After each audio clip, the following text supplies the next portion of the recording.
My Bible is open to Isaiah chapter 59. I invite you to turn there with me, Isaiah 59, as we consider some expressions found in this chapter, where Isaiah is talking about the situation in the land of Judah at the time among God's people. He's talking about how bad things are in their land, how people are evil and wicked. And he says in chapter 59 and in verse 13 that people are transgressing and denying the Lord and turning away from God. And then in verse 14, he says, justice is turned back and righteousness stands far away, for truth has stumbled in the street and uprightness cannot enter. Truth has stumbled in the street, verse 14 says. And then in verse 15, he says, yes, truth is lacking, and he who turns aside from evil makes himself a prey. Truth is lacking.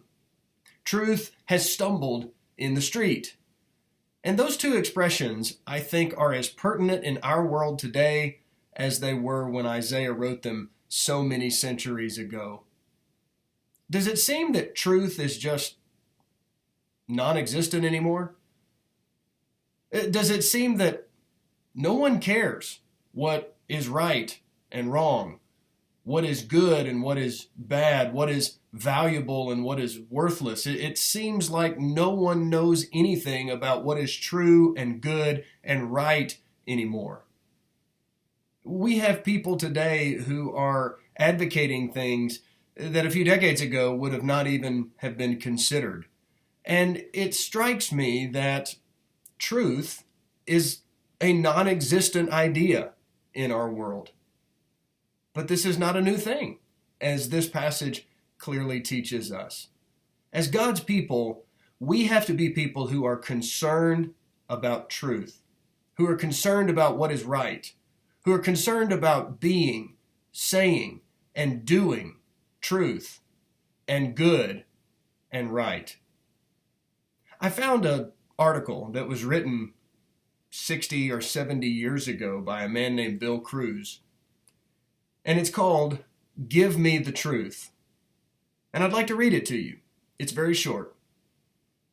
Mr. Cruz says, if you are my friend, if you are concerned about my soul, give me the truth.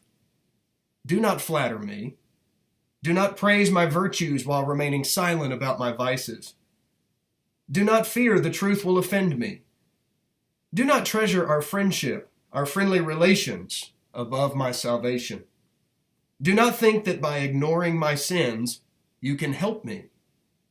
Do not think that by being blind to my sins, that you will be proven charitable. However I may react to it, whatever may be my attitude toward you after you have done it, give me the truth. For the truth, and only the truth, can make me free from the shackles of sin, strengthen me in the pathway of righteousness, and lead me to the joys of heaven.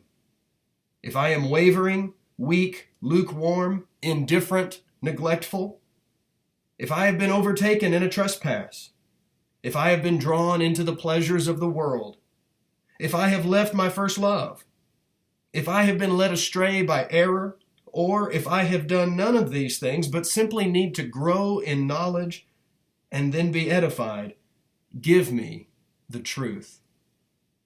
Something to think about.